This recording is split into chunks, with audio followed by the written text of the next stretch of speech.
Going live, dude. Alright, I'm just gonna turn on this. I'm gonna gain this mic up a little bit. I'm hearing it in the room. Wait, I'm hearing it in the room too. Is that my computer? I don't know. Chat. My Yeah. Oh no, this thing needs to Mute that. be muted. Got it. Alright, what's up? I think we're good. Yeah.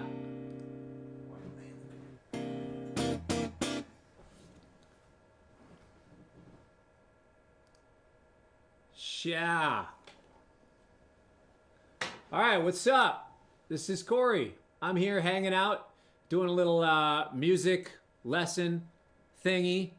And I'm going to talk a little bit about guitar today because I've had a lot of people hit me up about Skype lessons and FaceTime lessons and things like that. And like, hey, will you do lessons while you're hanging out at home because everybody's home now? And although that's very flattering and I like doing that, what I figured is I would offer a free lesson for people that want to hang out and get a free lesson. And for any of you who were going to get a Skype lesson, you can contribute. I got a Venmo, I got a PayPal, whatever. No pressure at all, honestly. But if you want to help out, cool, whatever. That being said, I'm going to dive into a little bit of playing. I'm going to talk about some things. I've had people ask me about specific things. I posted on Instagram that I was going to go live, and some people asked me some questions that they wanted to hear me talk about, and I am going to look at my comment threads as this is happening, and I'll answer some questions. So I have not played guitar at all today. So a lot of people ask me, how do you get going? How do you warm up? That sort of thing. I do a little bit of stretching. I kind of make sure that I'm a little bit loose. Most important thing is that I had a good night of rest. I try to get 8 hours of sleep every night.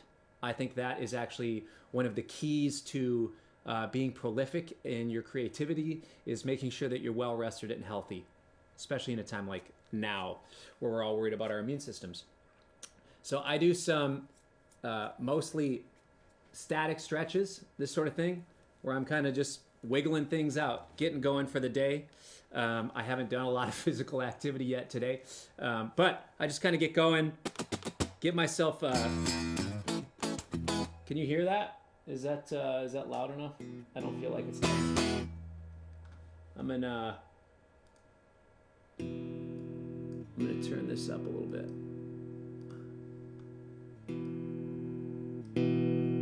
Sometimes I'll just warm up by playing a little bit. Rhythmic stuff, or just playing tunes, things that are on my mind. Whatever.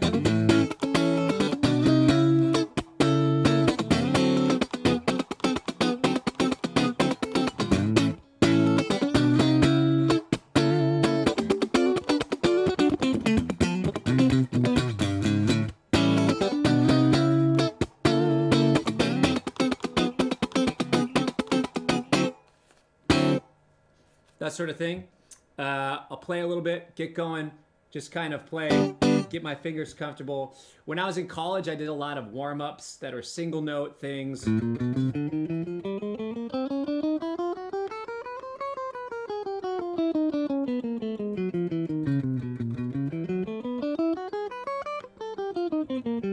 Whatever, mindless warm-ups like that. But I found that I got really bored just playing mindless warm-ups. Imagine that. So when I warm up and when I play, I like to just do musical things. I like to play music, just let my mind go and let my hands figure out what my mind is trying to hear, what my ears are hearing.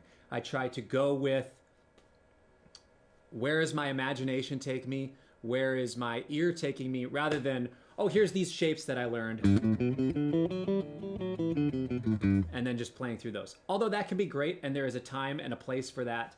Right now, because I don't have as much time to practice as I did when I was in college, I have to be more efficient with my time. So I try to build creativity into my practice schedule. Now, I've had a lot of people ask me about playing groove-based music and how to play in time well. So I am going to talk to you a little bit about that by just showing you how I practice some of these things. So I'm going to cut to, hey, I got an extra little text thing here. Where did that come from? Boom. Boom. Boom. All right, enough of the pledge window. I'm going to open up Logic. I don't know why this is happening right now. I lost all my Waves plugins or something. I don't know. Whatever. I don't know why this is... I can't stand plugin stuff. Okay, I have a template that I've made of... Where you at? Oh, I got that spinning wheel going. Come on. CLA 76 is not available. L2. I don't know why all my Waves plugins just stopped working today. I can't stand when that happens. All right, loading up a kit. I have my template that I use. Just loading up this kit. I like this kit a lot. I use this for my demos, and I like just playing along with it because it has a nice sound. My computer's freaking out. It's this Abbey Road 70s drummer. It's tight. All right, let's see if everything is loaded up.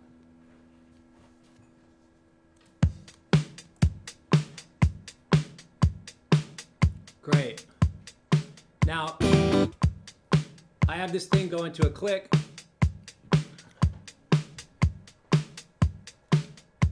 I'm 120 BPM. I'm just going to play along with it. One of the things that I do practicing groove-based music, playing in time.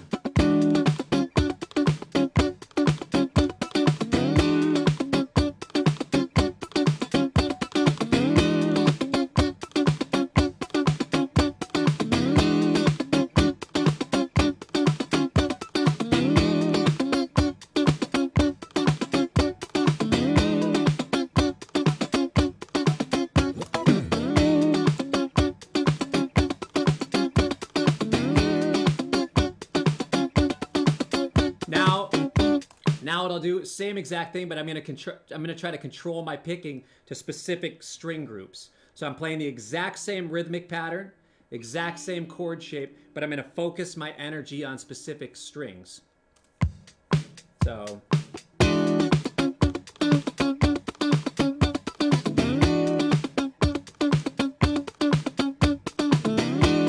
Hit the downbeat hard,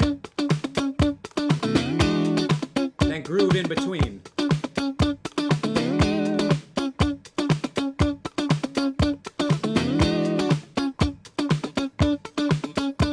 So really, I'm just hitting this downbeat and then a single note. But this sounds different than if I actually hold the chord shape and only press this finger down. So if I go...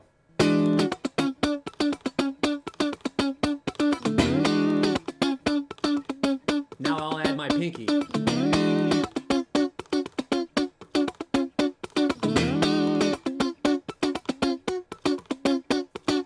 And what that does is it allows you to have a place to grow and stair step as a groove is happening. So one of the main things that I like to do when I'm playing in a jam, when I'm playing on a record, when I'm writing music, is come up with guitar grooves and guitar parts that feel hooky, that feel like a hook, and that feel like something that's just very intentional and that fits within a groove. A lot of times, if a bass player is playing...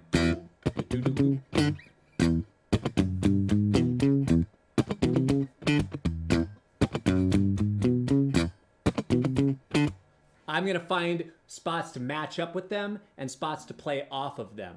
Because usually the drummer is locking into the bass player, whether it be a kick pattern and mostly the kick and snare thing interacting. What I like to do as a rhythmic guitar player is focus on the subdivision of the hi-hats. So because a lot of what I do is very percussive, if I am playing a rhythm that's too far off from the hi-hat or that conflicts with the hi-hat, it muddies the message of the groove. It makes it so it's not as strong and it doesn't have as much impact. So that being said, I'm listening to the subdivision, but within that, and when I'm coming up with parts and coming up with things with intentionality, I try to also think, this verse, maybe in some cases, like there's a verse that's 16 bars long, and ultimately this is the pattern I want to play. But the verse feels like it's a little bit long. If the verse feels long and if it feels like it needs stair steps for it to build momentum and to build tension, sometimes what I'll do is I'll start a groove with just, I'll still hit the downbeat the same every time. But all the little in-between stuff, maybe the first part of the verse I will just play. And then maybe 4 bars or 8 bars later, I'll start going. The subtlety of the differences versus, because all of a sudden I've switched gear and I've almost doubled the amount of subdivision that I'm adding. And then maybe the second half, I'll start playing the full chord voicing, or even just these 2 notes on the E7.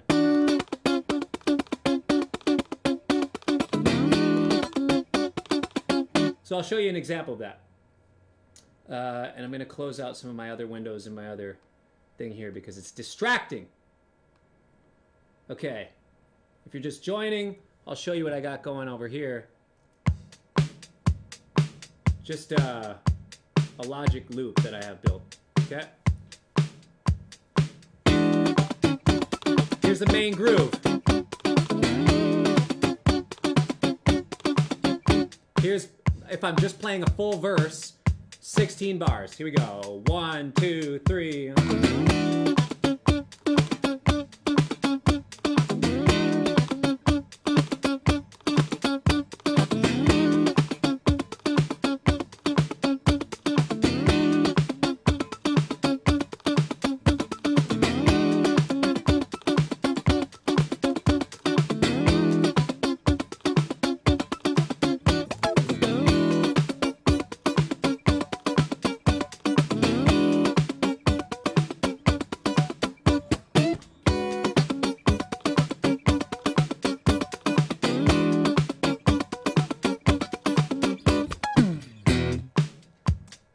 So there, I played basically the same thing the whole time, but I made something interesting out of it by stair-stepping the amount of notes, the amount of subdivision, that sort of thing.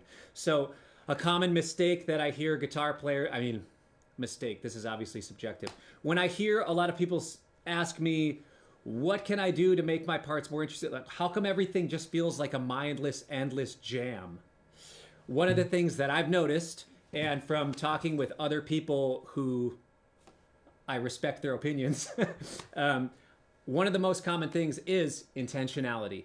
And if everybody is playing something that can be locked onto, and there's 1 or 2 wild cards, it makes for a very interesting thing happening. And that doesn't mean there can't be interaction and there can't be kind of in the moment things. Sometimes I'll respond to something. If I'm playing a groove and if I'm playing that exact same groove and all of a sudden the horn players start going 1, 2,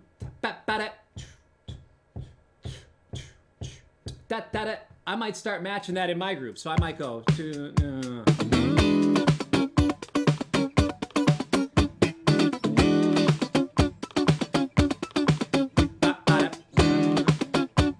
and maybe leave a little sauce at the end of it.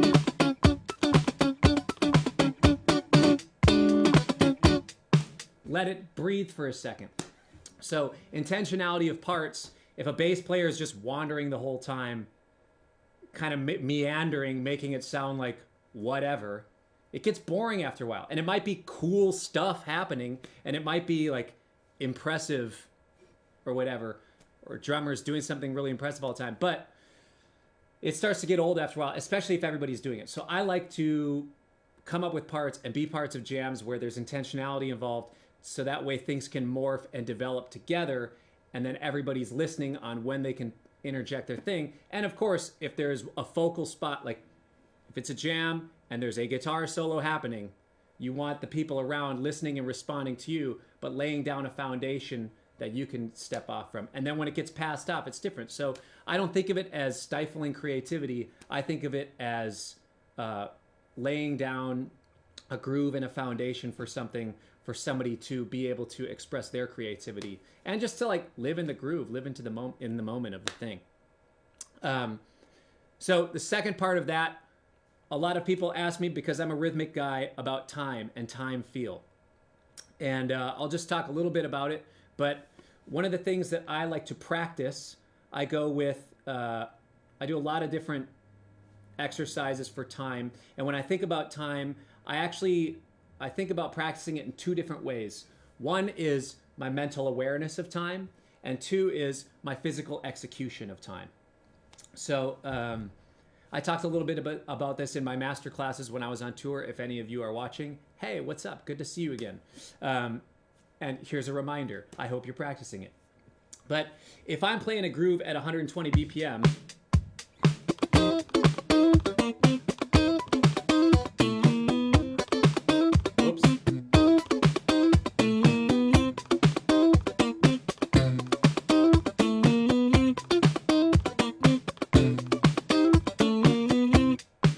I'm just placing that where I'm feeling it right now. But I can intentionally place it right on the grid. I can place it ahead of the grid, or I can place it a little bit behind. And that's going to change the feel of the thing in general. So I'm going to turn up the drums here because I'm hearing too much of my guitar. That's going to change the way a song feels. Sometimes it feels, it's got this angst and this energy if you push it forward. Sometimes it just feels very locked in and grooved. Sometimes something feels very mechanical and boring and lifeless. But I would say that that has more to do with the player than the grid. So don't mistake lifeless playing for something sounding mechanical.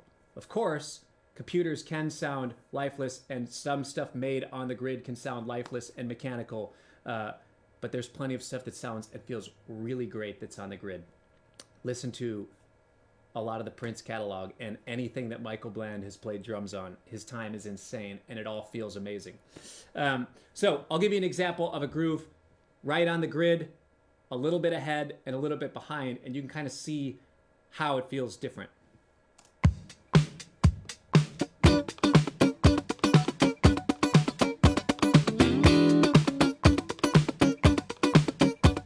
Here I'm playing on the grid.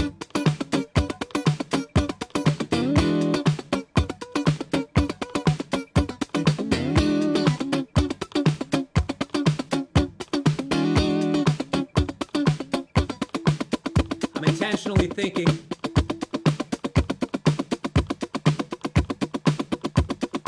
helicoptering on the grid. My hands just this constant motion.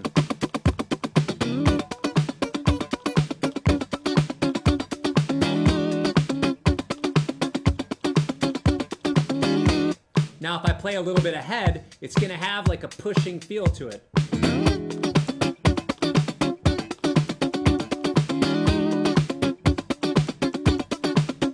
If I push too far like that, it just sounds like I'm rushing, and it just sounds like, you need to chill out. You're jittery. You had too much coffee.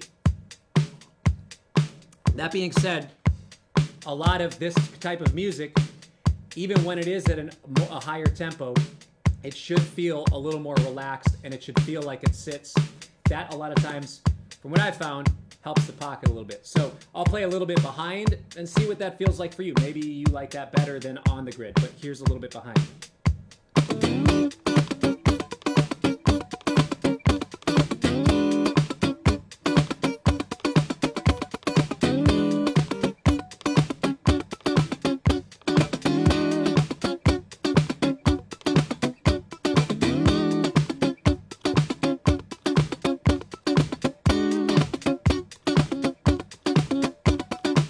On the grid again.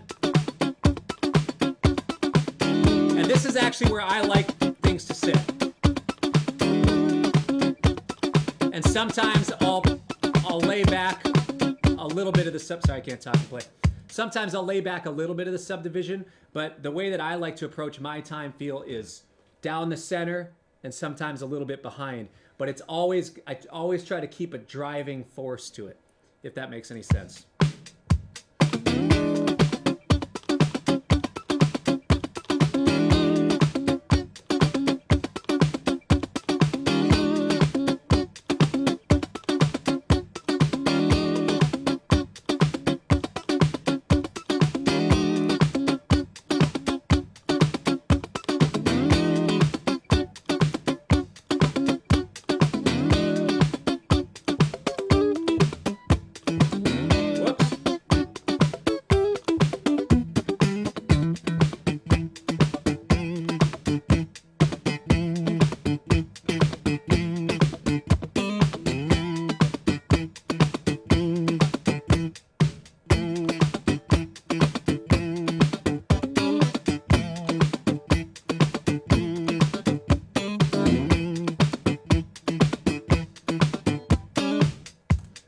All right, so that's kind of more playing right on the thing. But again, I'm just playing patterns and that sort of thing.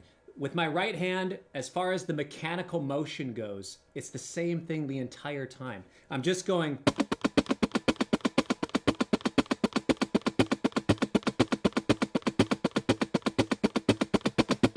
just that kind of helicopter motion.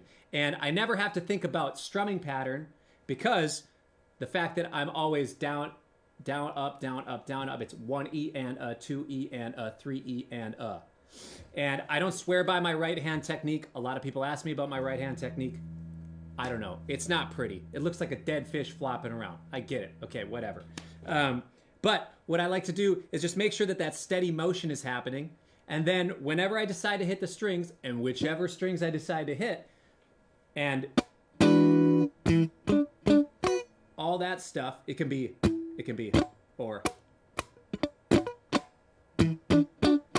all those possibilities, lining up and figuring out when to hit hard, when to hit soft, when to hit a little clip in between.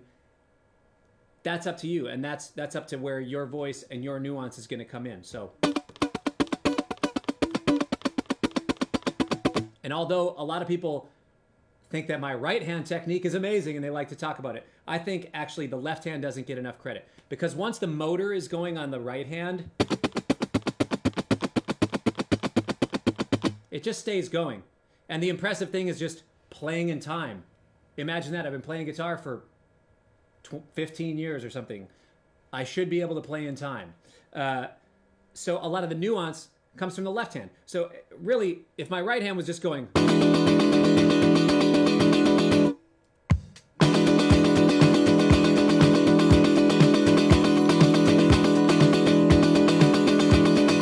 that sounds awful, and you're going to get sick of hearing that really fast. So what actually is important is, when do you press down the strings? How many of those strings do you hit? How many do you mute? Sometimes I'll just play this string, or sometimes just these two, or these two, or these two, and I'll let these other fingers just sit on the strings.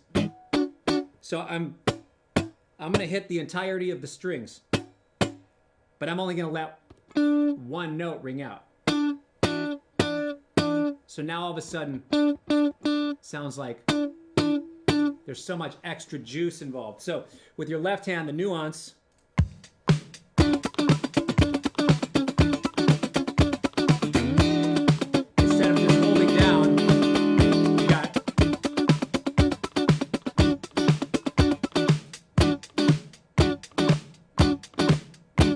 that's the pattern. The pattern and the groove thing is... sorry, I turned it around.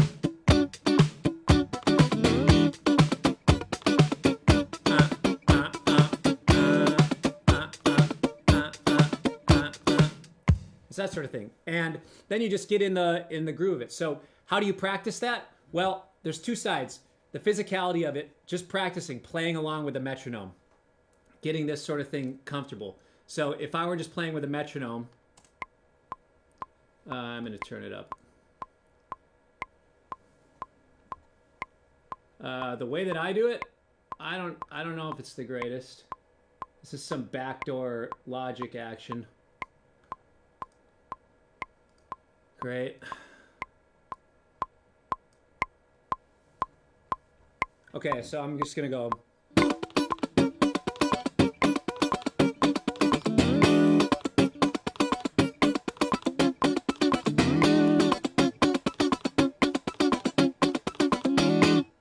That's great. I'm practicing it. The amount of accountability I have is literally every beat. Now, a way to make that a little bit more challenging and the way to practice the mental focus of time.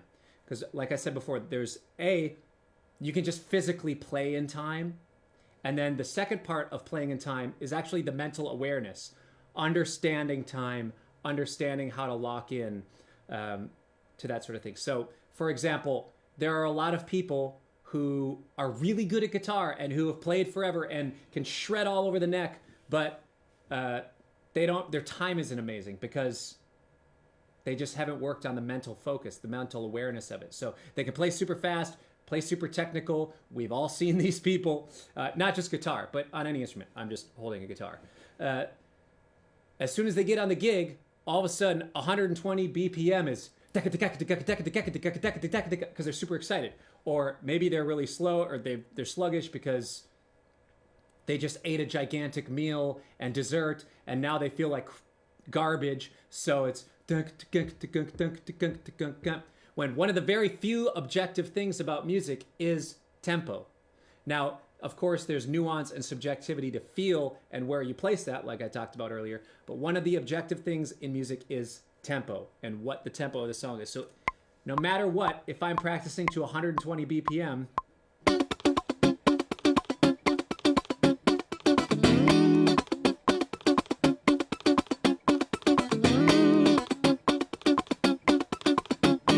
that's 120 BPM. But one thing that I can do to still practice the same amount of physical practice, but twice the amount of mental focus, is I remove half of my accountability. So now I have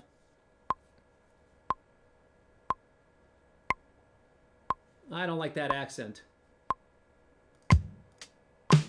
Here's what I'm gonna do. I'm gonna go back to why do I have an accent on that? Weird. I'll show you what I'm doing. So now I just have beats 2 and 4. So this is all I have for accountability. Same amount of physical focus on practice.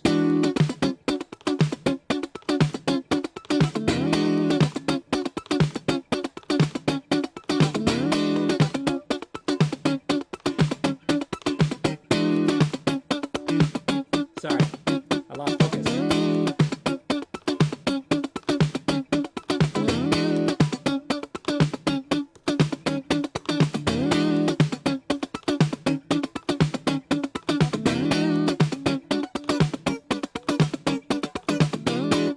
So it's taking me twice the amount of mental focus.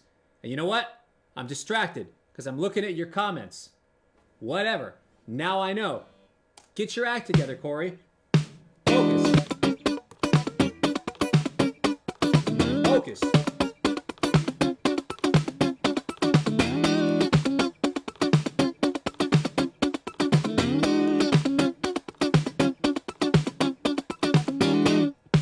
Now what I can do is give myself even less accountability. I'm going to take out beats 2, and all I'm left with is beat 4 of the grid. So now I got 30 BPM.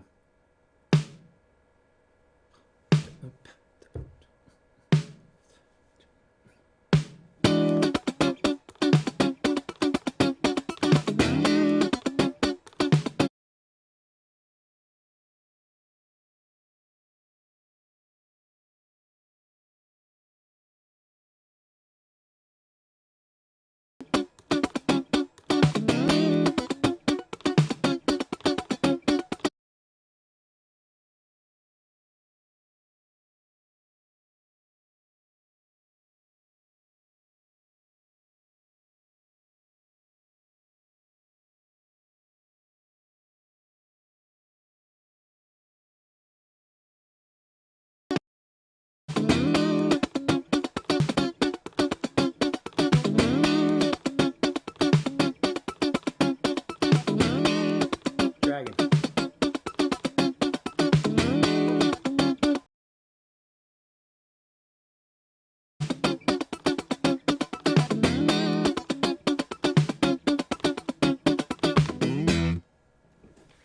So that's a way to practice the mental awareness side of the metronome. So playing 120 BPM, my hand's doing the same thing that entire exercise, but so I'm getting all the exact same amount of actual physical, technical exercise, but the mental energy and the mental focus and mental awareness, which is to me 80% of the thing, is being doubled every time I cut the metronome setting in half. So it's simulating practicing with a lot less accountability. And what it does is it helps your internal clock to become stronger. It forces you to subdivide in your head. It forces you to either see the grid go by or feel the grid go by, however that makes sense to you. And then once you have that awareness and once you're able to execute there, only then do I feel like you can properly speak to and have some sense of authority and even an opinion on how to play a certain groove a certain way, because you're going to hear it and you're going to feel it a certain way, and to be able to execute it you have to be able to understand and be honest with yourself on, can I make this mark? If you're shooting for darts every time, it's like, I don't always shoot for a bullseye. Sometimes I shoot for a triple 20. Great. You just need to be able to understand what your dart or what your bullseye is that you're throwing your darts at, and then just be honest with yourself if you're actually accomplishing that. Because not every time do you want to hit right on the center of the grid. Sometimes you want to hit a little in front or behind. But as long as you have the control to know when and how to do that, that's the thing. All right, that's my rhythm lesson to start. Questions? We got some questions. I'm over here at my buddy Brad's house, and he's got some questions. Any influences?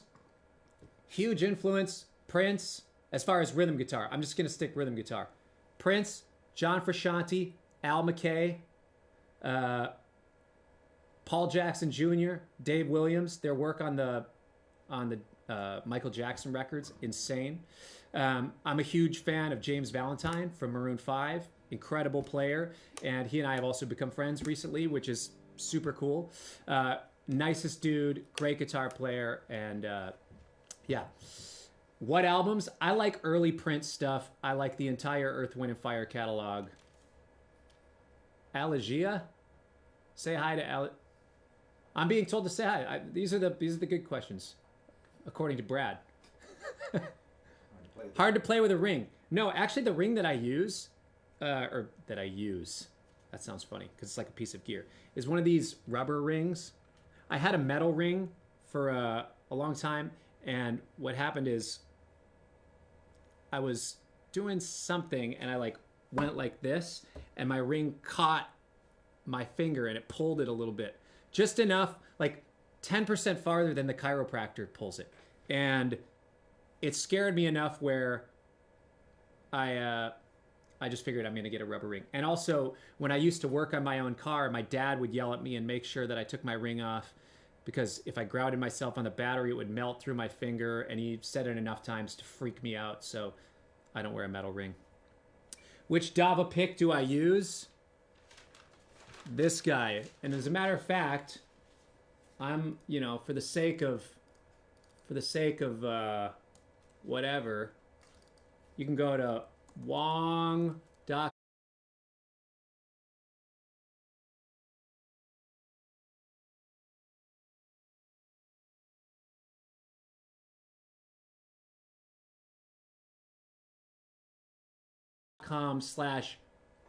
/picks. This is not an affiliate link. Not an affiliate link. Don't get it twisted. I just get this question enough times. I've gotten this question enough times where, that's, why is this so small? How come I can't? Oh, because I made it that. Frick. Oops. Sorry. My kids were watching last night. I said the word frick a few times, and my daughter was like, "Dad, why were you saying the F word?" So Ellie, I'm sorry. Wong.com/pics. Switch camera. Oh, I didn't switch the camera. There it is. That's it. Make the font bigger. 80. Too big. 60. There it is. It's not an affiliate link. Just that's what I use. I think it's like I don't know anything about Dava, but they they're cool pics. I like them. Talk about your Dave Koz project. Can I talk about the Dave? Sure, why not? Dave has asked me to produce his next record. How about that? That's amazing. It's insane. He came here. We wrote about 10 songs together. Where we did a ton of writing. It felt really good. It's really fun music. He wanted me to challenge him in a different way, help him come up with a different thing, and whatnot. So I'm piecing the band together. It's gonna be sick. And Dave is just so amazing. What I wanted to do with his record, my plan is with his record, he has such incredible instincts, and a lot of his studio records are very thought out, which is a good thing, and they're very much type. It sounds a little bit type A. To me, I want to get more of Dave's raw instincts, so that's my plan to capture that with this record, which is gonna be fun. Talk about collaborating with Tom Misch. Oh, Tom is dope. Tom is really fun to play with. He and I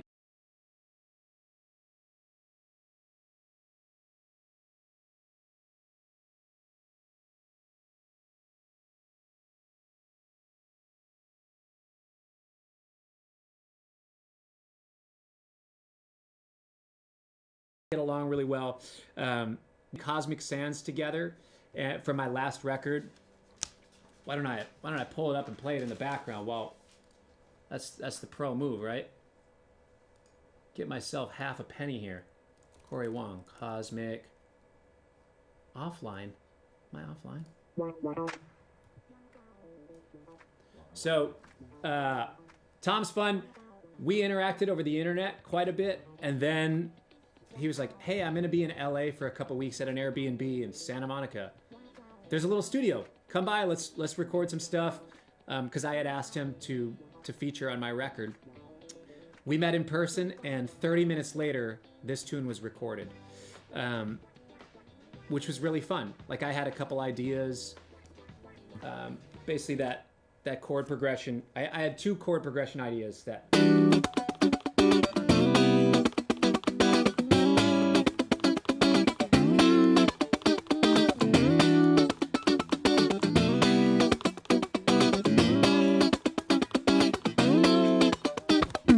And then that.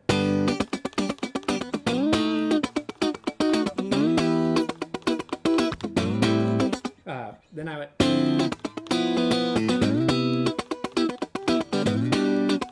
And the original was. That was the original chord progression for the B section that I had.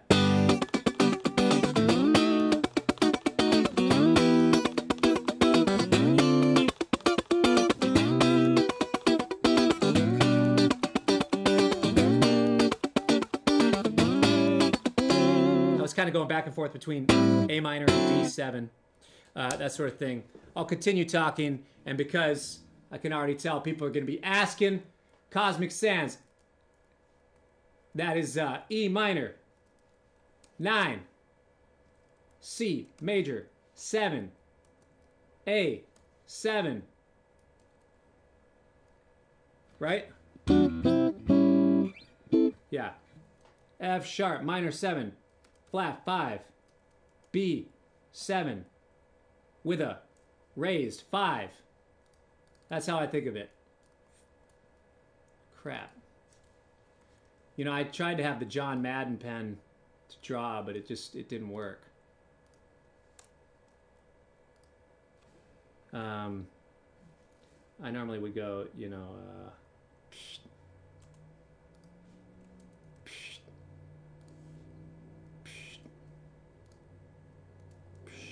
That's the chord progression. But anyways, Tom's great. He's fun. We recorded that song in like 20 minutes. And then a couple weeks ago, I was in London, or about a month ago, I guess now, I was in London. And he was around, and we were just like, hey, dude, you want to hang again? Let's do a guitar hang. He said, yeah, I have a song that I'd love to collab with you on. Let's write something together. So we wrote a tune together that was just 2 guitars. And then I had a song that I had already written and recorded on the same session as Gumshoe, but I couldn't quite figure it out. And I revisited it and had him feature on that one. So that's fun. That was great.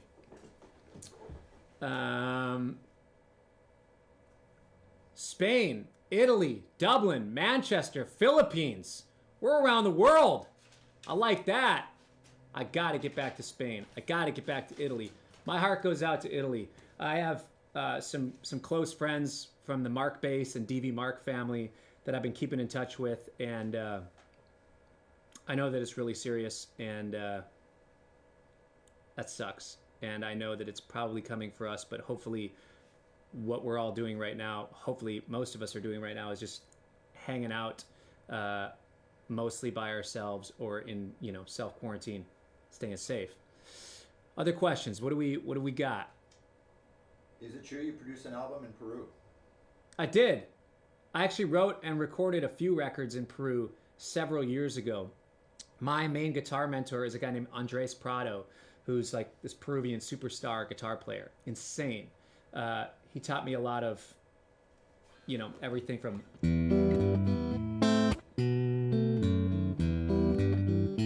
to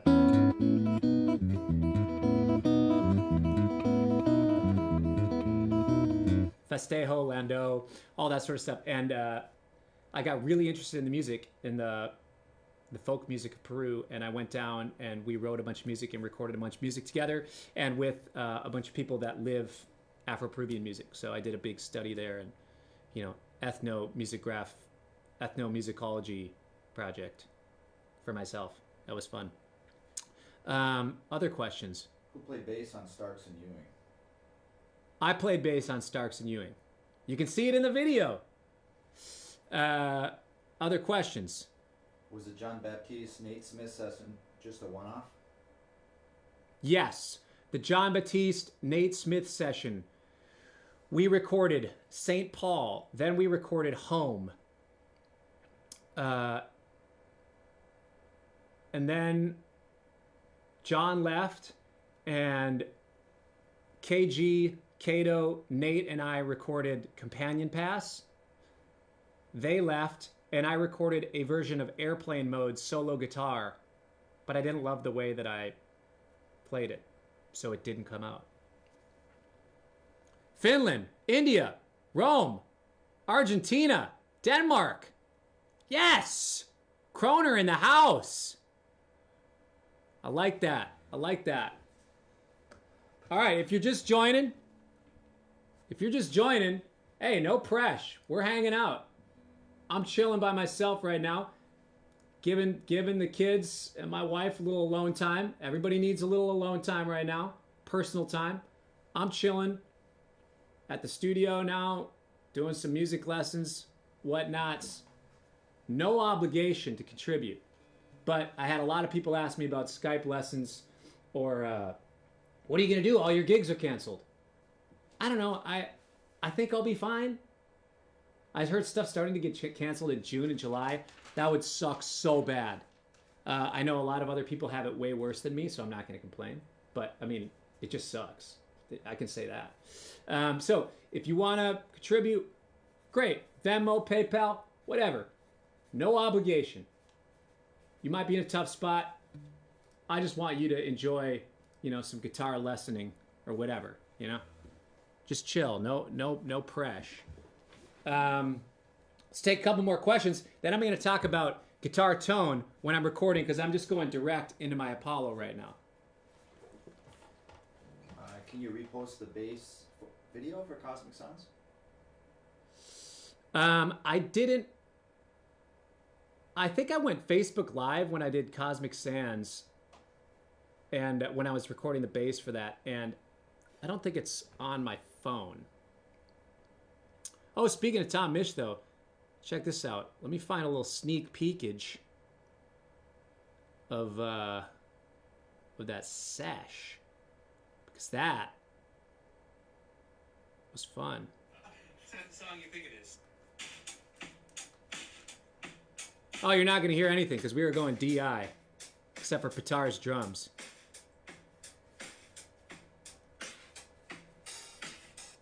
Ooh, Kevin in with the Venmo. I like that. I'm getting Josh Howell. Thank you. Kevin Eddington. Thank you. Venmos are coming through. I like that. There we go. I dig that. I dig that. Appreciate it. Appreciate it. Michael Bland stories. There's a lot of them. Michael Bland, actually, this is a good thing for guitar students. A couple guitar lessons that I learned from Michael. One, a lot of it is just that awareness of time thing.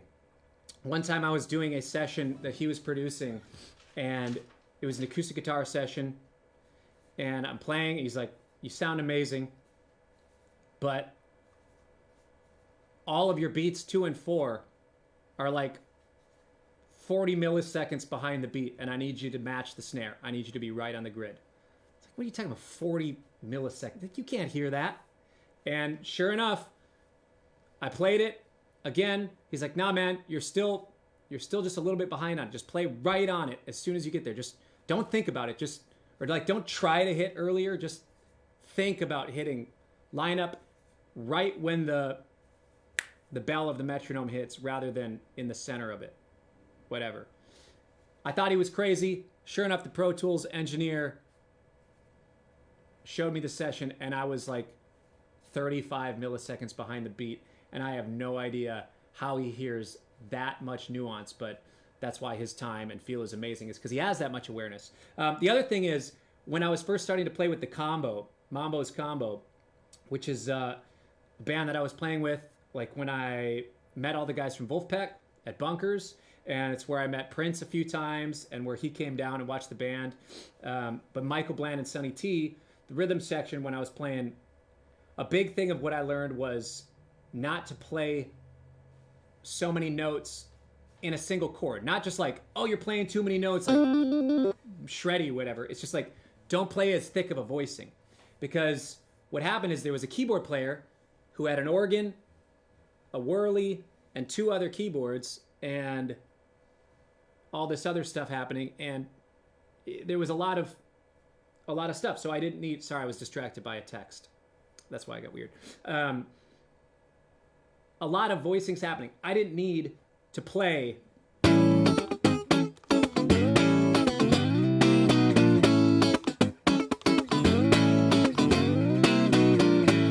or whatever. It was more like, all you need to do is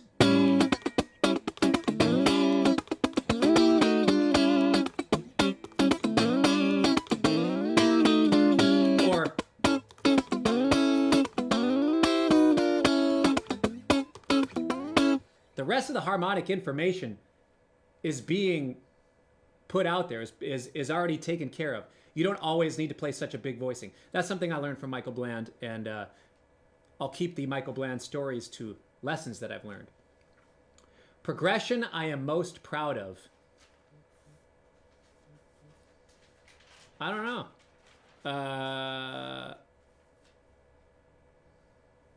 I don't really have a chord progression that I'm like, oh my gosh, I nailed this chord progression.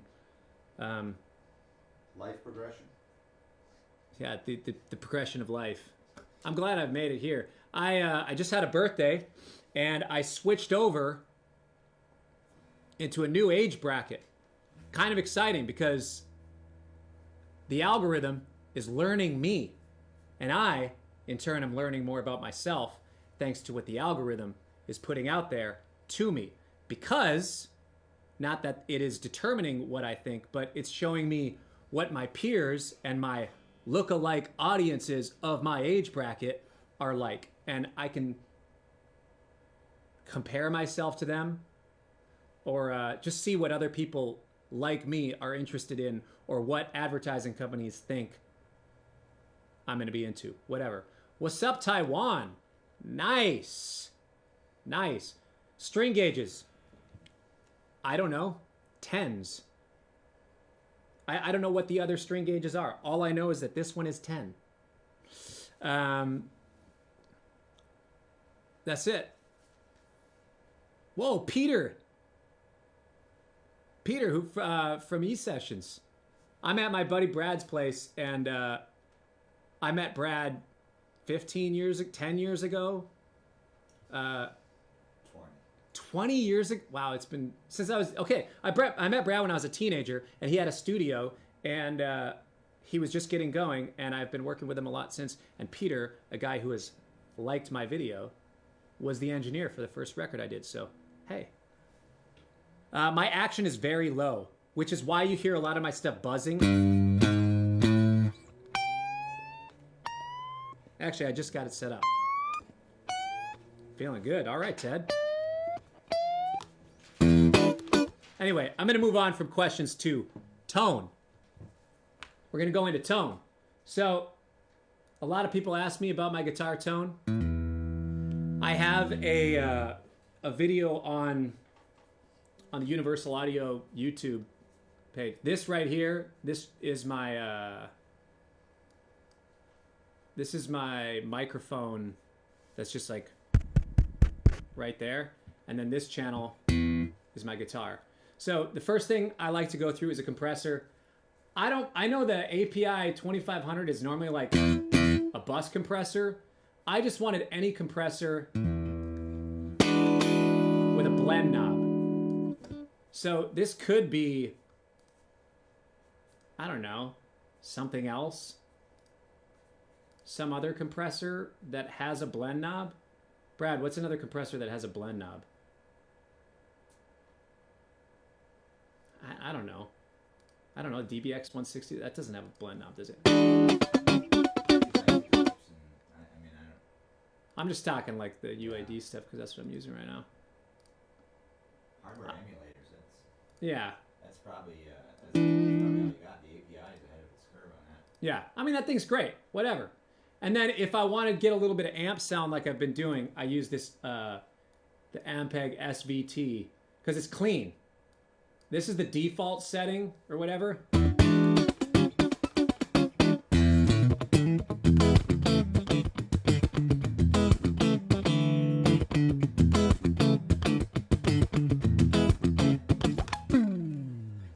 But I need a little more treble, a little less bass, so I'm told by mix engineers.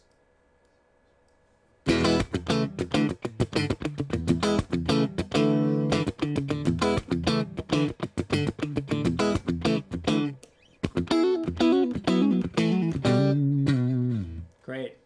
And then I go into this Studer tape machine just because, like, people like tape machine stuff. I don't know. Gives it a little bit of an analog-y thing. Maybe.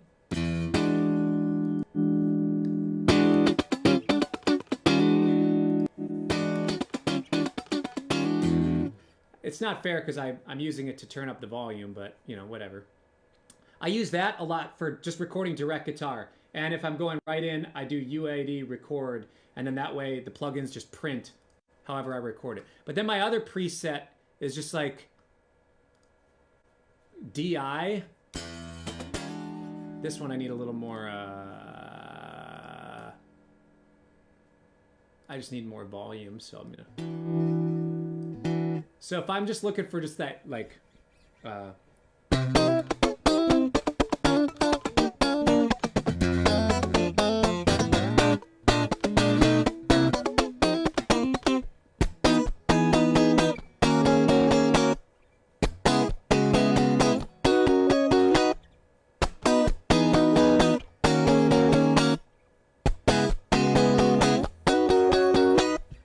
if I'm going for just that straight DI sound, early Prince sort of thing, a lot of the Nile Rodgers stuff, Jamiroquai sort of sound, Funk Odyssey record or something, I'll go for that. And that's same API, and then this SSL Legacy I do a little bit of a low pass, like you can hear, or high pass, sorry. I do that where it's like, I don't know, around there. And it, somewhere around there, I don't know. And that kind of papery thing, I pull back a little bit. Ooh, that's actually sounding pretty tight. So, Venmo coming in. All right, Kane, Maxwell, Giovanni, thank you. All right, people asking for Skype lessons. People are asking for Skype lessons. I'm offering it for free. If you want to contribute, all good. If not, no worries. No worries. So this is the frequency that I like to take out if I'm just going DI. Some people like to accentuate it. This makes it feel a little more like I'm not quite DI.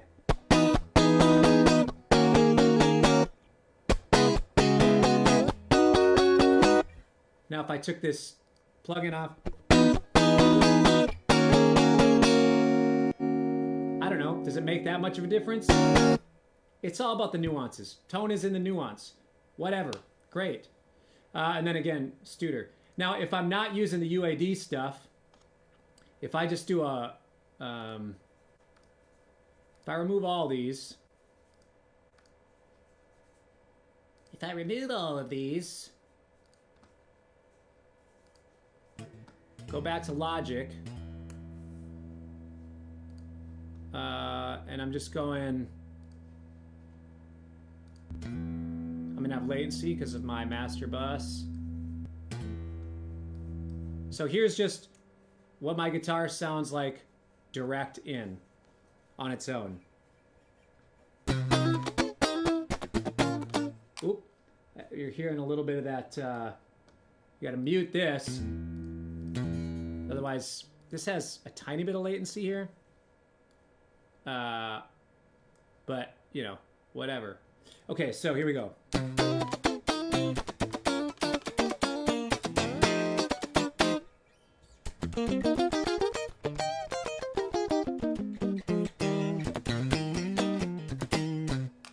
Great.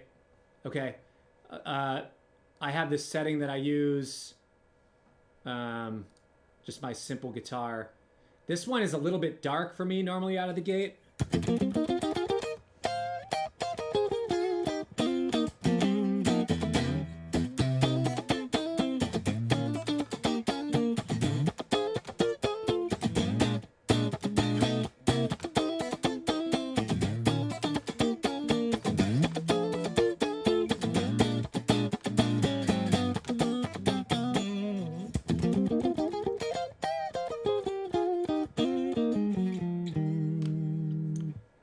Pedalboard is, it opens up in my other window. What it is, I use this is all just Logic stock stuff. So you get actually really good tone from this stuff too. This is bugging out, whatever. I just default setting of the squash compressor, and then I use this little mixer thing. It basically makes it so it's 50%. It does the thing like the API. It puts it at a 50% mix rate. Tuner. The Logic tuner sucks. I don't know why. It just like isn't amazing. Sorry if you work for Apple or whoever made this, but this tuner's weak. I'm in the wrong window. There we go. That's the tuner. Amp. Okay.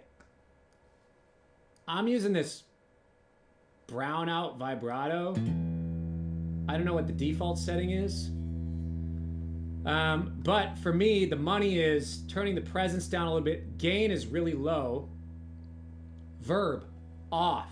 Make it as bone dry. Treble. Sometimes if I'm gonna use overdrives, I'll boost the mids a little bit. Or if I want a little more grit.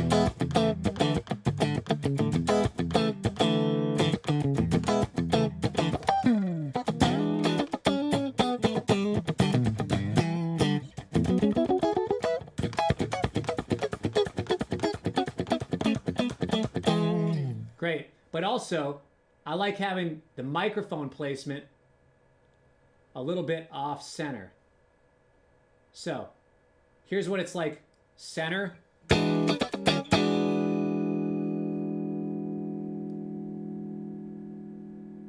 little bit off center, just a tiny bit darker. But what I have to do normally is compensate a little bit of bright in there. So I add a little bit of this top end, take a little bit of this stuff out that engineers don't really like out of the guitar. And Manuel, thank you, bro. Take a little bit of this mid-range again. So here's what I'm cutting. That's the extreme, okay? Here's taking it all the way out. And here's about what I like to do.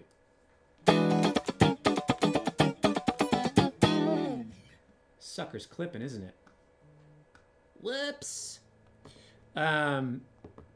Great. Rob Seal in with the Venmo. Nice. Thank you, bro. That's that. If I want to add drive, a lot of times I like this vintage drive.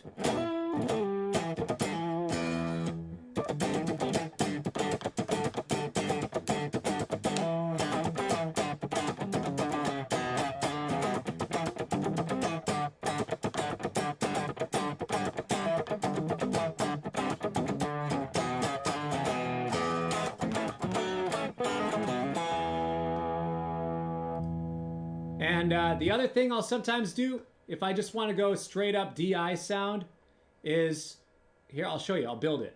It's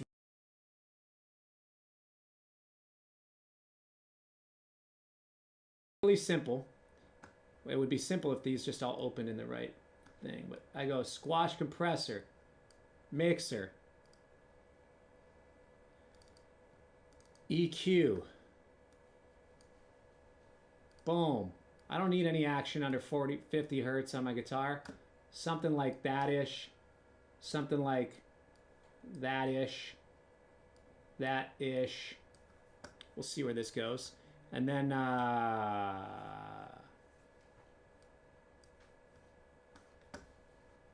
put on the Wolf compressor. Noise off. Wow down. Put these around 10%. And let's get that back.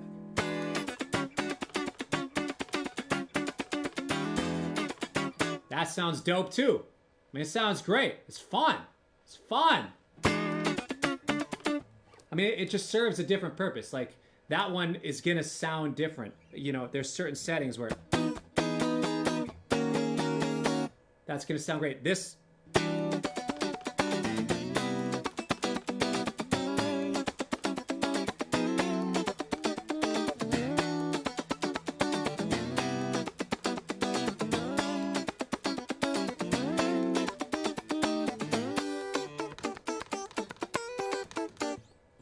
great.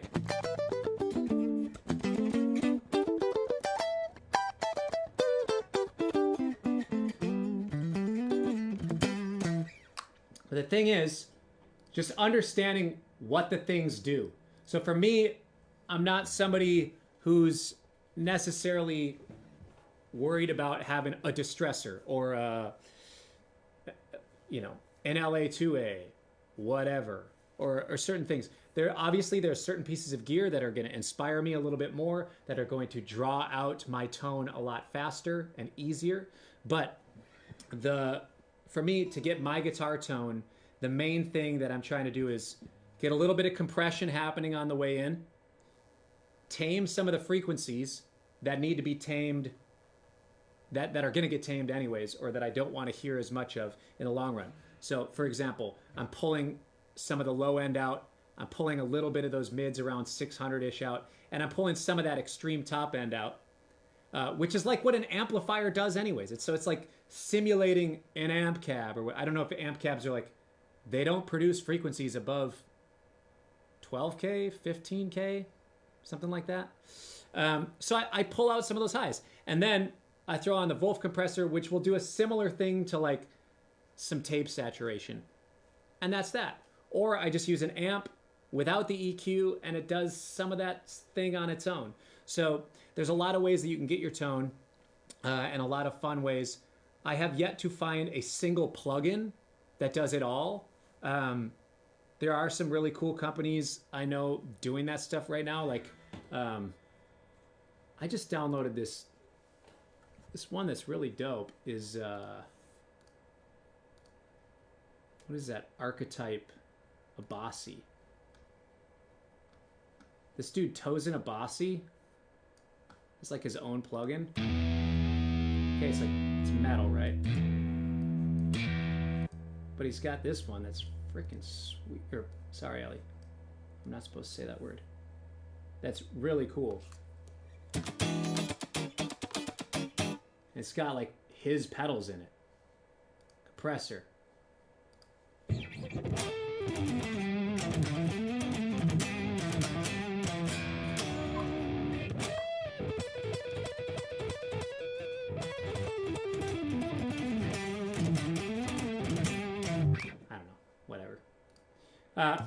But it's really dope.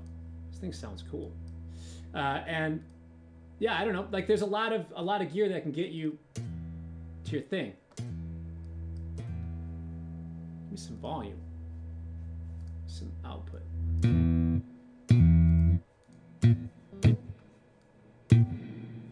Cool verb. Oh, and speaking of verb, like on meditation, a lot of times I'll use this Valhalla Shimmer. Ah, shoot. I accidentally did mono. This thing sounds insane. Big stereo. Low cut. Give me a little more of that. Yeah.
It's inspiring.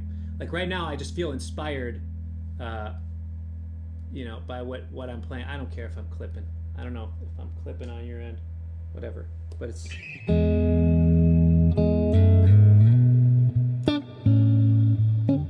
the important thing about gear is that the longer that it makes you want to play, it's a really good sign. It's a really good sign if you just want to keep playing and staying in the thing that you're in. So like right now, I'm just feeling...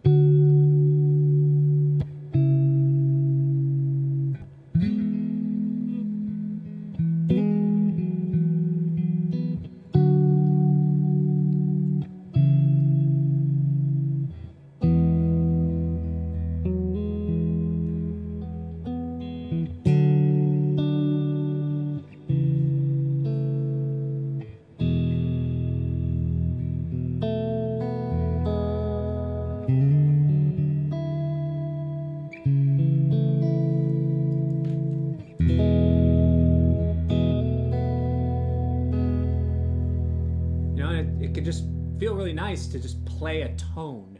It's less about the notes and the voicings I'm playing and more about just the atmosphere that I'm setting up. And in this case, the tone has so much to do with that. Even with the rhythmic stuff. Like there's a reason why this works for this, but it doesn't work for it.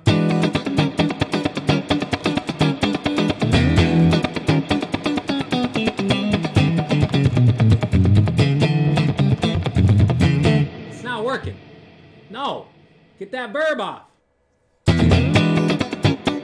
I got this one on too still. Double verb.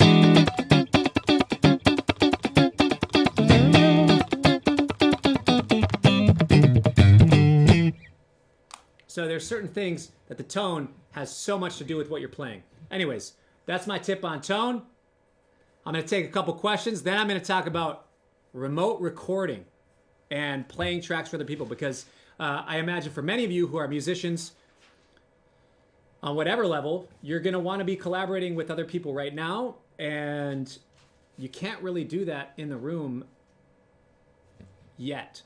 Or like, you stick with a few friends and it's like, if we got it, we all got it. I don't know, your band. But that's not healthy thinking. So I'm going to talk a little bit about remote recording for people that are sending you tracks, and kind of how I go about doing it. Best advice for performing in front of a large audience. That is a really good question. And the thing that I don't know what the best advice is, but the thing that comes to mind right now for me is understanding who your audience is and what their relationship is with you. So for me, the majority of my audience knows me from, you guessed it, the internet. And a lot of them have not seen my live show because I've really only been touring for like a year. This last winter tour was the first time it was like going back and repeating in cities and like growing, sweet. And I'm continuing to do that, and that's amazing. But I'm at the point in my career where I feel like people are still getting used to and figuring out what it is that I do. And I always have to keep that in mind. And it doesn't matter if I have played 60 shows on my tour. This is the first time I've ever played in Paris. And these people have never seen me play this show or this music ever. So I have to keep that in mind. And when it comes to performing and deciding what songs to play, what types of things to play, I think it is only fair to that audience to give them the best version that I can give them. Whether that be the best songs that they want to hear, or like, the songs that people are wanting to hear that are most popular off of my record or in my Spotify top 5. Great. If I've played those songs 60 times and that's what they want to hear, I think it's fair to them and fair to the audience that I give them what they want. For the jam audience, different story.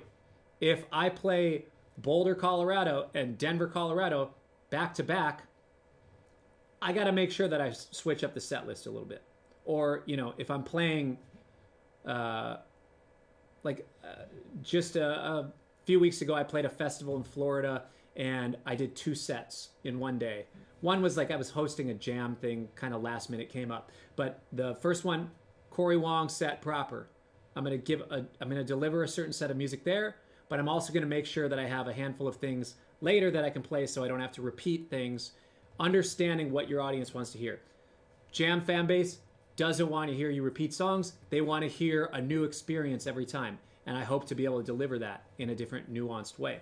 But I think the biggest thing is understanding who your audience is and what is going to best serve them and what they're doing and why they're there. Talk about the climax run right before the bridge on Animal Spirits. It's just a pentatonic line.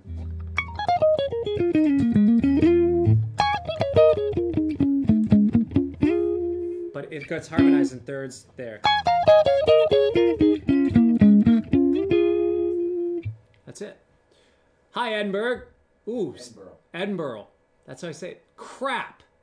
I've been to Glasgow. Love it. Still haven't been there. I would love to go. How many hours did I practice in college? I averaged like 8 hours a day. But I don't know. I honestly get more done now in 1 hour than I did in 8 hours then. Any tips on fingerstyle funk guitar? Just figure out a technique that works for you and take a note from slap bass players. Like there's some cool stuff that you can do.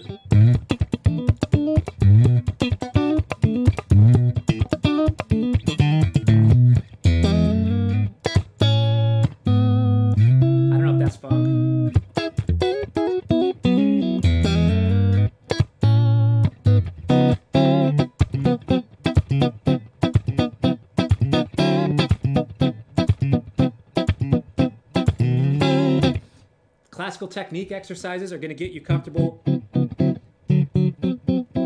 just with your finger independence. I'm not an authority on fingerstyle funk guitar, so I'll stop. Odd time signatures. I don't play them a ton, but I normally feel them in groups of 2 and 3.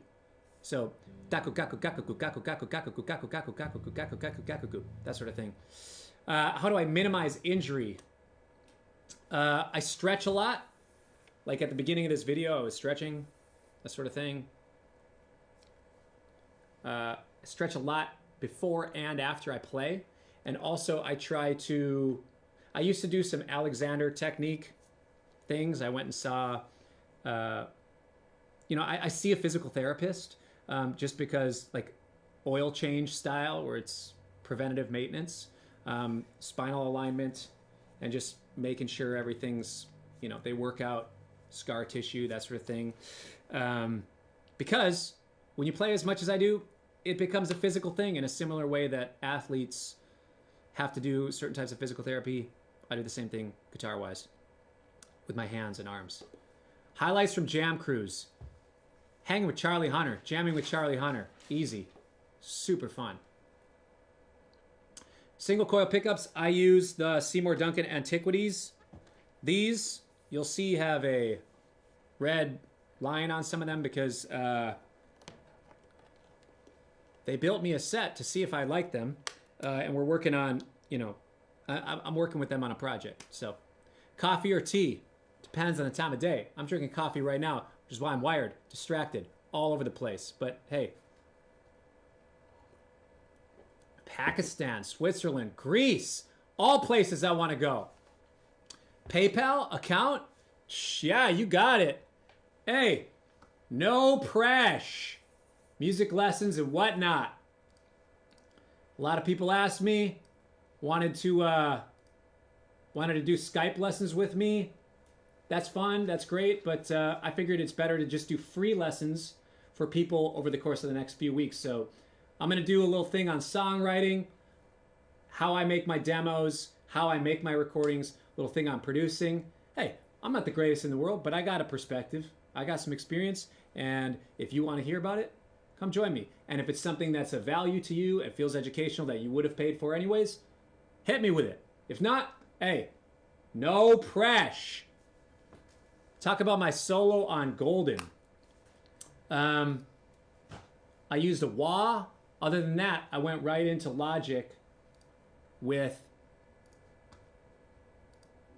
this exact flow.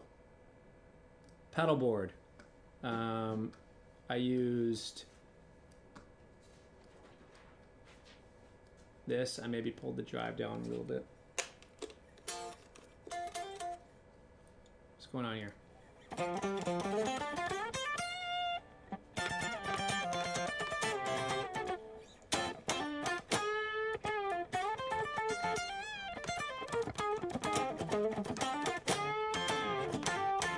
Tone-wise, that's what was happening, except I had a wah. Other things to talk about for the solo. I don't know, I wanted to compose a solo. So that originally was a song that I worked out with Marty Fisher, great friend of mine, incredible writer and artist. Berenstein Gold, instrumental tune. We met a few years ago through the internet, actually through my Kickstarter campaign for my Green Screen Band album. We became friends, hit it off, and I flew over to Germany. We worked on a couple records together, and he and I collaborate a lot back and forth. But I was wanting to take the Angus Young, Kirk Hammett approach of just writing a solo. And I was thinking of, like, okay, you spend all this time slaving over chorus parts, lyrics, all that sort of thing. Why not have the same intentionality with my solo on this song? And sure enough, it's the solo that people always ask me about. So cool. Dylan, coming in with the Venmo. Nice, thanks. Do I suggest headphones or studio monitors? Both. You gotta have both. studio monitors, just to be comfortable, because I hate wearing headphones all day. But right now I'm on headphones because if I'm not on headphones, there's going to be like a weird feedback loop, and it's going to, I don't know, it's going to do something weird with the stream. Did someone catch you with the $1,000 pledge back in the days when you released your green screen album? Marty Fisher hired me to play on his record. We became great friends, and then I ended up producing a record for him, and we write a lot. How much do I know about theory, and how much do I feel is necessary to know? I know a lot because I have a degree in guitar. So I have a bachelor's of music, so I'm supposed to know a lot about theory. I think theory is interesting to me, and I don't think you have to know a ton, but it can be a means of communication. So if I am working with a band and I say, hey, on the second chord of the bridge, can you go to a flat 7 dominant? And the keyboard player just looks at me like, what? We don't have, if they don't know what I'm talking about, it's a lot harder to communicate. Of course, I could just say, go to a B flat 7 if I'm in the key of C.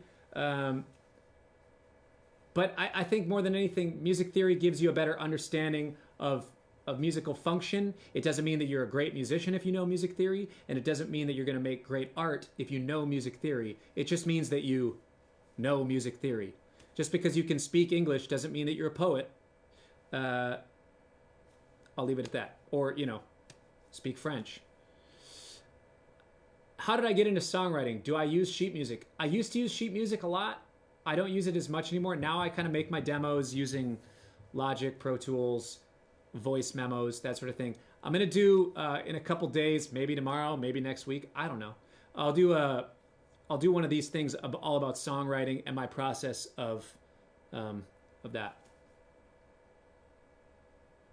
What's the best way to support me while I'm not touring? That's an incredible question, and very thoughtful of you. I appreciate that, and I know right now all artists and musicians are thinking that sort of thing. I guess an immediate thing, no pressure, no obligation. But if this means something to you, you can Venmo, PayPal, whatever. If this lesson is hitting you. The other thing is streaming music. If I'm putting out merch, buying merch, I don't have like a Patreon or anything. I know a lot of people have that, and maybe I will, but I think just interacting with me, means a lot. It helps me to know that you still want me to do what I'm doing. And fortunately, none of us are like hiding money or like Walter Whiting money because of streaming. Quite the opposite. But, streaming can be a means to pay our bills and whatever. So it, can be great. Playing our music, buying our music when it comes out, great. That means a lot. My favorite charity. I don't know. I like to donate to several charities. As far as I don't know, I guess I'll be transparent. When I give a decent amount of my income away.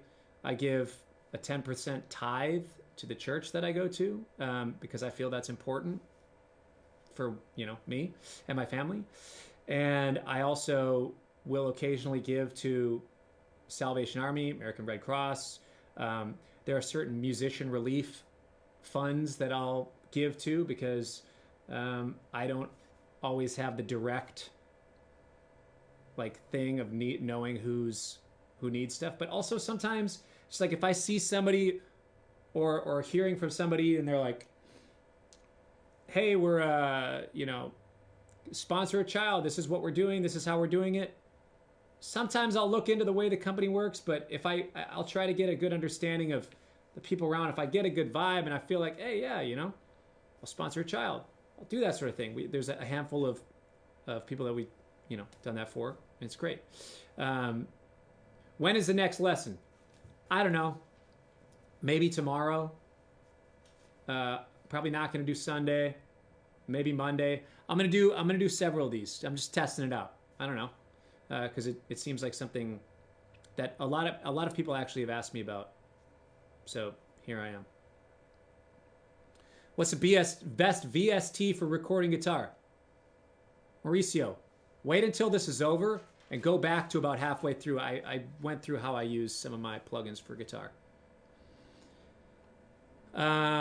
Also, Nick, exercises, stretching to avoid injury. I talked a little bit about that.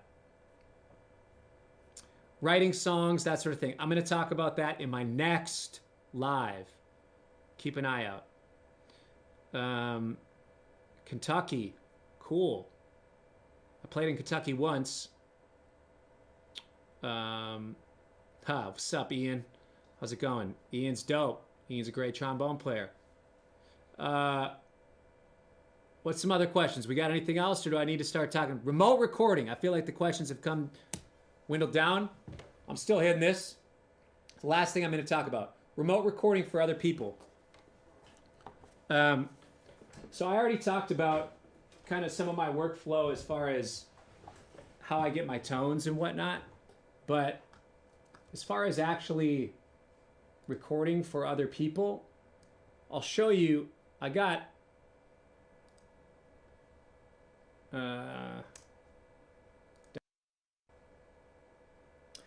approval from my friend Evan Marion, great artist.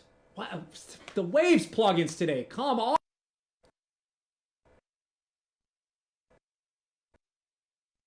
Chat, yo. All right, we're up and running. I don't know what's going on with the Waves plugins right now. I'm going between computers. This is my old computer. Maybe it's because I installed them on my other computer, but now they just don't work here. What's up with that, dude? I got 2 laptops. I don't need this anyway. I'm gonna go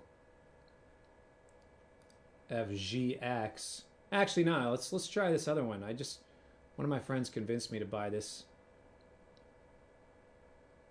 What is it? L2. That's the limiter, right?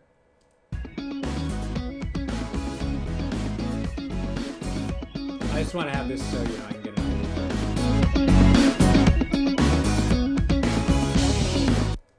Okay, so my friend Evan Marion sent me this. He told me the tempo and info. 48K, 115 BPM. He didn't tell me anything about form, didn't give me any chord changes. I just got the tune, right? So here we are. This is what I got. My first pass through, what I'm doing, I'm listening to the whole of the tune.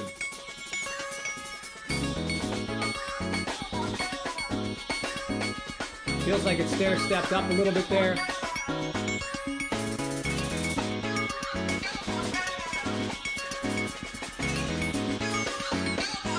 Groove kicks in.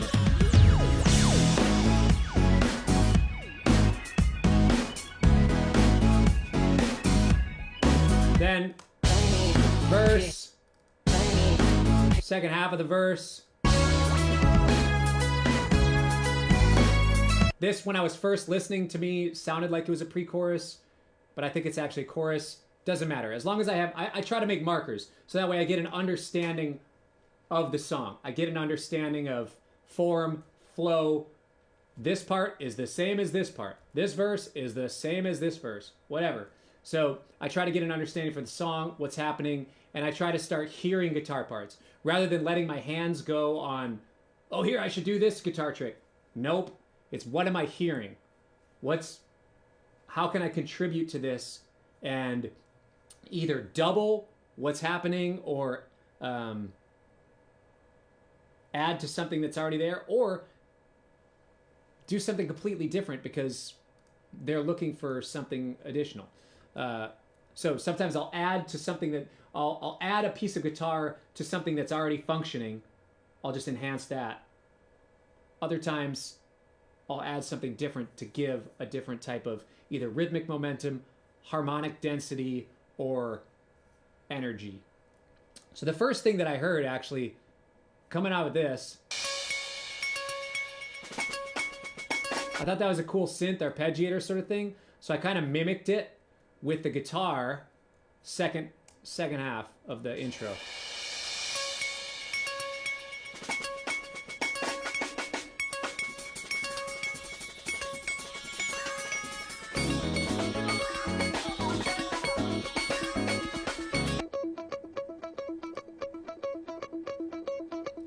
Tone-wise, I use this archetype Nolly.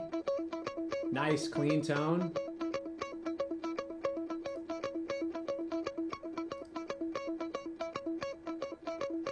And I shaved off a bunch of low end. Here's why I shaved off the low end. Here, you can hear it if you have headphones or speakers.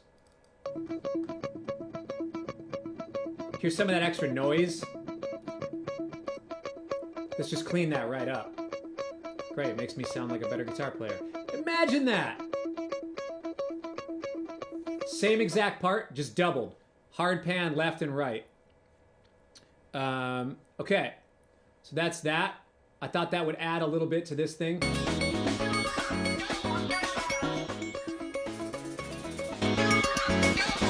And here's kind of how I heard it mixed in there.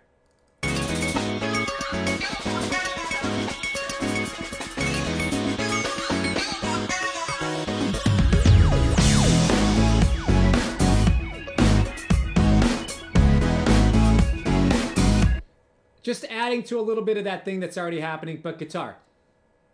Cool, whatever.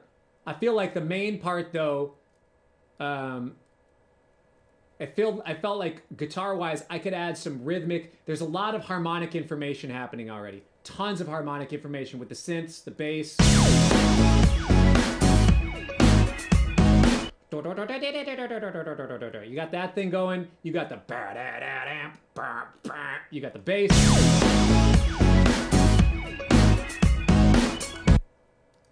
My role as far as outlining the harmony, don't need to worry about it. It's covered. So what am I gonna do? I'm gonna add a little vibe by organic instrument.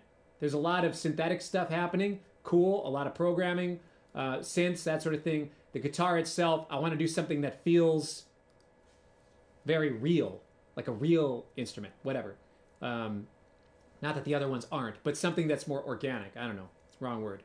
And also a rhythmic function, something that's got some rhythmic thing. So I came up with some sort of pattern. I started the pull-offs guitar 4 bars into the intro, and then I started this little rhythmic bubble guitar halfway through that. So that way it kind of helped stair step the verse or the intro a little bit into the groove.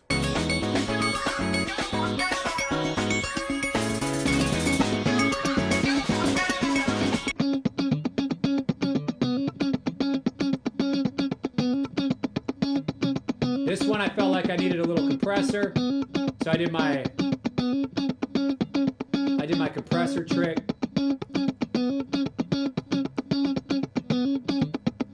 I went into this again, just that archetype Nolly, neural DSP, and then compressed again with the Wolf comp.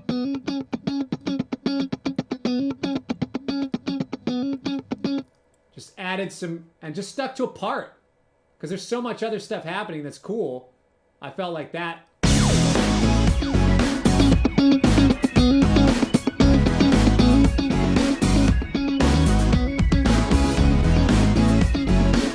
And you can also tell so much of the stuff that's happening is arpeggiators, or it's stuff that's locked to the grid.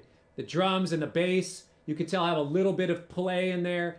I wanted to also have something that had a little more push-pull to the feel. So I'm staying a little more, if you're just dissecting the way that I'm lining up on the grid, I'm lining up pretty much on the grid, but I'm also kind of laying things just a tiny bit behind it.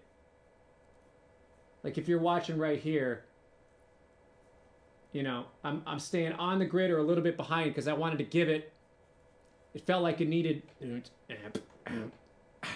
little behind thing.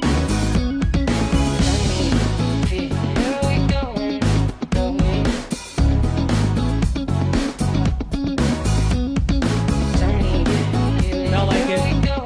That was cool there.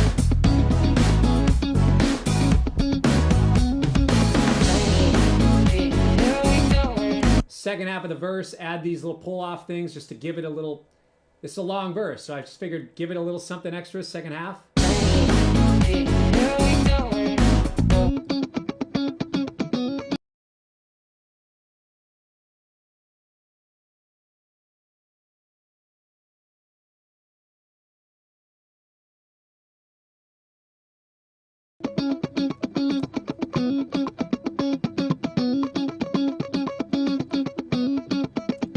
The other thing is, just play the part all the way through. Don't loop it. Just be the loop. And it'll give it a little more interesting nuance. And then, this next section, I dropped the bubble guitar and added a little envelope filter thing. Tone-wise, what did I do? I did the EQ thing. Oh, and then for the envelope filter, I just did the Logic Auto Funk. I don't know. Whatever, it's in here somewhere.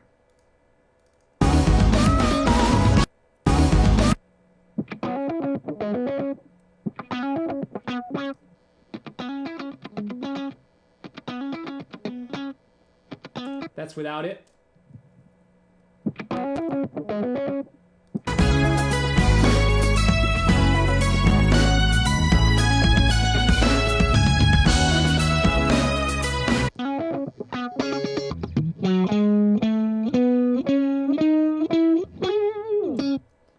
So 2 guitar parts.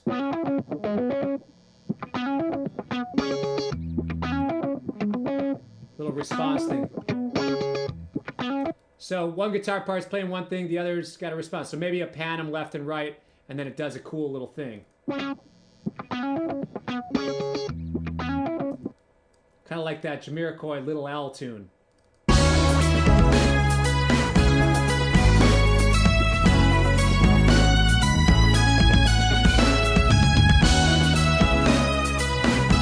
Whatever. And then I thought the verse could use some little interesting guitar fills. So I kind of created 2 guitar parts that are like, here's one, and then a response, like a little bit of a call and response sort of thing. Trying to find where it fits in the holes. And then I gave him a couple options. This is like another option for this one, but I like this one better, so I'll play you this one.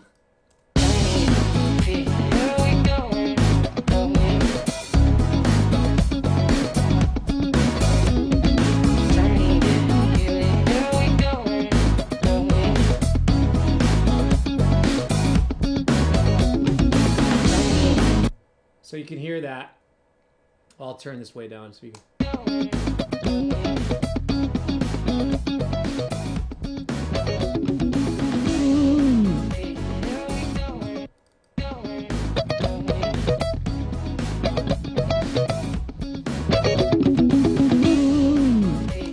So a lot of it's just kind of filling in what's already happening because there's so much great stuff happening in this track.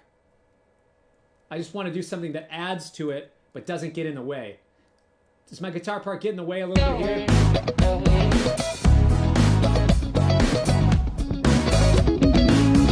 Maybe this line could go.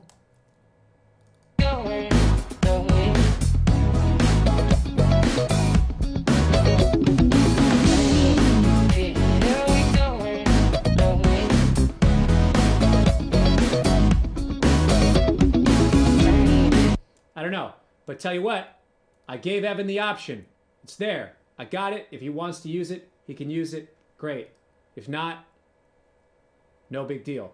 What I like to do is give options for things.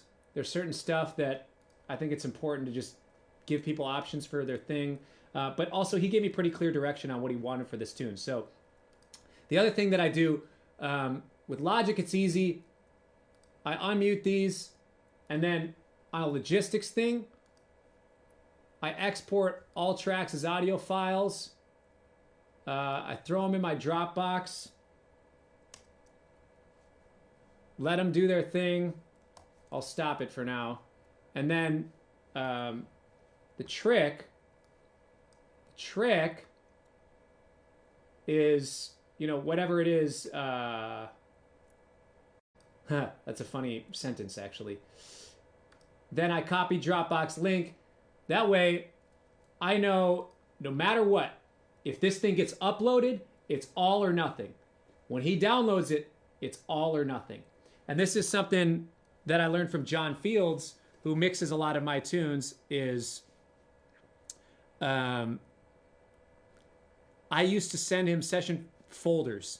And what would happen is they were uploading from my computer while I was at an airport or like about to leave to go do something. And I was uploading it. My Dropbox was syncing up. and a couple of the files didn't get uploaded. And he sends me back a mix. I'm like, where's the whirly? He's like, what do you mean whirly? There's no whirly file. It was just empty. It's like, no, I swear it was on there.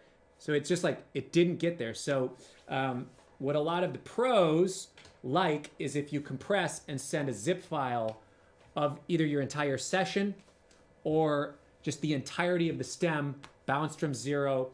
And in this case, I also gave him a stem of the file he sent me. So if all else fails, these are all bounced from the same place. He could see where they're supposed to line up. If 0 is in a different place for him on whatever DAW he's using. So zip the files.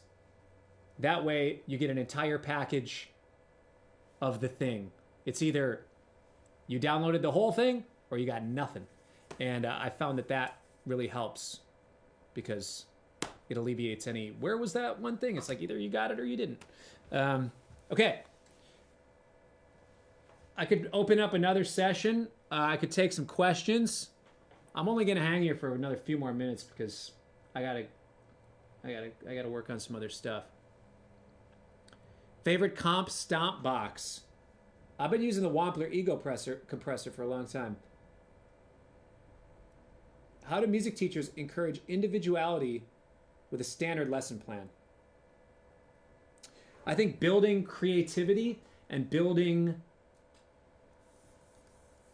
exploration into practice time is a very important thing. Of course, there is a certain level of technical proficiency that every person should have, and there are certain things that if somebody's trying to accomplish something, it's like, why? Okay, do you want to play like Herbie Hancock?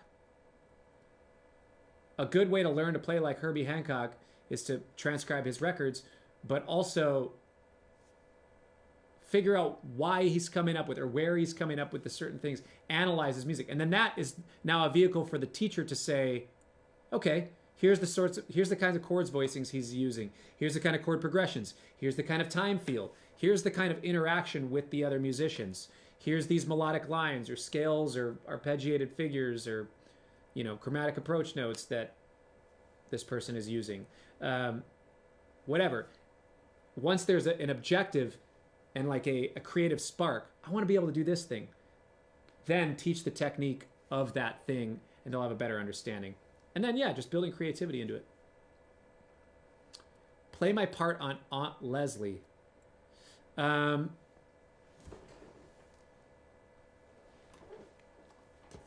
part on Aunt Leslie. I'm trying to think. Dinking it. What's going on?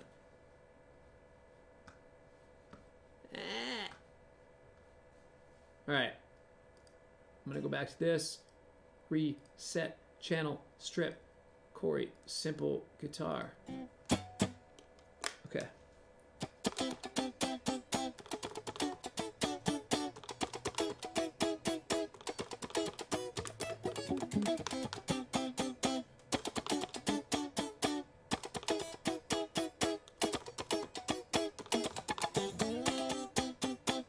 I'm really just doing the same little shape.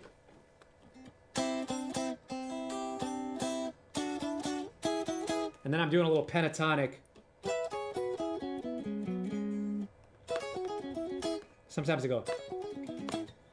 Really, it's more about the vibe of the part than the exact notes, I guess. So, whatever.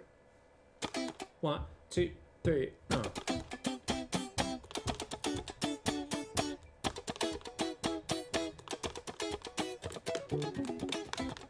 Whoops.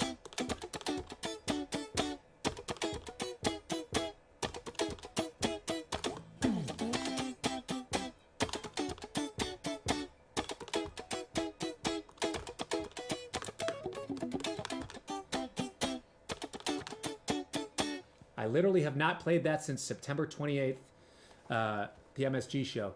My guitar, it's a Highway 1 Stratocaster with some aftermarket Seymour Duncan pickups.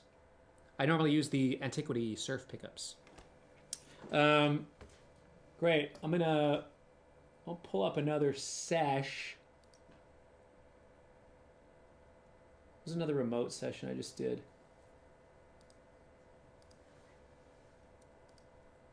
I asked one of my friends if I could, or producers, if I could show some stems. They're like,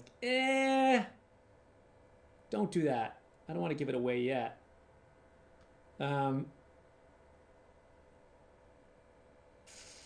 Logic files. I don't know. I don't know where any of this is. I'm in between computers. I can't show you right now. But remote recording, it's hard to do sometimes because you don't have the feedback and the energy of a producer, an artist, a band in the room with you. A lot of times when you're doing a recording session and you're coming up with parts and there's creative energy happening, you're feeding off of the excitement or the furrowed eyebrows of the people around you. And you don't get that when you're remote recording. So you can either A, get too cocky and lazy, or B, get really insecure and think that everything you play sucks. And of course, you're going to go through that roller coaster of emotions and self-doubt and whatever.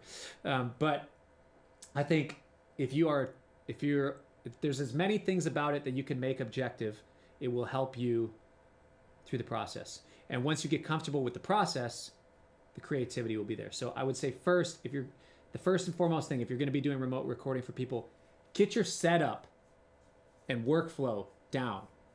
Do your own remote recording, simulate remote recording, get it all set up so once somebody finally does hire you, you're not like, oh, there's no sound. Why is there latency? Figure it out ahead of time. People don't have time to wait for that sort of thing. In my experience, a lot of times producers are sending me stuff. They're like, hey, I need this in an hour. It's like, well, right now I have the time because, we're all at home, whatever. But have your setup ready to go. So then that way you're not bogged down. You're not putting any mental resources or mental bandwidth into setting up and getting your sounds right. Get your sounds worked out ahead of time, all that sort of stuff. Then when you get the track, try to get an understanding of what they're looking for. Why do they need guitar? What is it that they're looking for? Why you? Is it just because they know you, or is it because you do a specific thing that they want on that track? That's something I'm always having to figure out for myself. If somebody sends me a track, they'll say, do the Cory Wong thing, give me the rhythmic guitar, give me a few passes, give me a single note